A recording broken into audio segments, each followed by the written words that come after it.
All right, ladies and gentlemen, welcome back to Lakers Daily, where we post daily Los Angeles Lakers content. If that is something you enjoy this video, be sure to hit that like button, hit that subscribe button. Quick little video here today because in the last couple of days, last couple of weeks, although Darvin Ham said that Russell Westbrook will definitely be with the team next season, Bradley Beal has openly expressed his desire to win.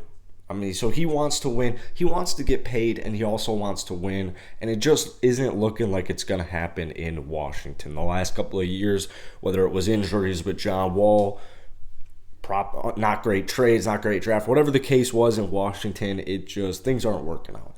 So Bradley Beal is going to want to trade. Now, apparently, the rumor on the street is that Russell Westbrook, there are talks of a Russell Westbrook for Bradley Beal, obviously not a one-for-one swap, but some type of deal like that. Russ, when he was in Washington just a couple of seasons ago, got him to the playoffs, and they had a very explosive offense. Now, I agree with Darvin Ham that Russell Westbrook has plenty of gas left in the tank. He's got plenty of gas left in the tank. But a Russ for Bradley Beal trade, the only way this happens is if two things occur. Russell Westbrook wants out, but more importantly, that one actually isn't all that important. What's more important is that Bradley Beal openly requests a trade. Because just like what we saw with James Harden, just like what we saw with Ben Simmons, when players openly request trades, their value completely plummets. They are just less valuable. So what would it take? It would probably take there would have to be another team involved. There would definitely have to be another team involved. Maybe a team that's high on a guy like Taylor Horton-Tucker. You'd have to ship out Russ. You'd have to ship out as many firsts as you can. You'd have to ship out Taylor. You'd have to ship out maybe even Kendrick Nunn. Maybe even Anthony Davis would have to be in this trade. Now, if the Lakers got Bradley Beal, clearly they would get a huge offensive jump.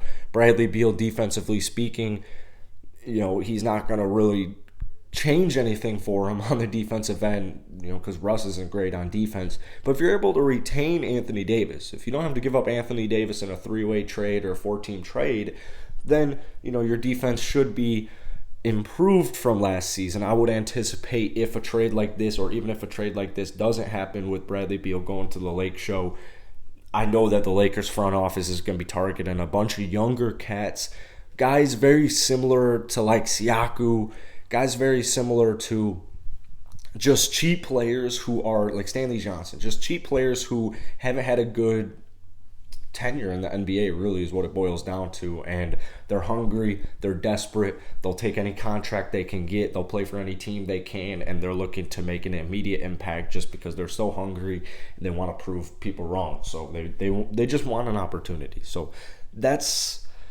it's going to be interesting. I would say that the possibility of a Russell Westbrook-Bradley Beal swap, like just any trade between those two teams for those two players, I would put it as probably less than 25%. But I think that since Darvin Ham said Russ will be with us next season, I think he's wrong. I don't really believe that. I don't know. I'm sure he believes it, but I have a hard time believing Russ will be on that roster this next season. So let me know what you guys think about this down below in the comment section. Hit that like button, hit that sub button. As always, I'll see you guys later.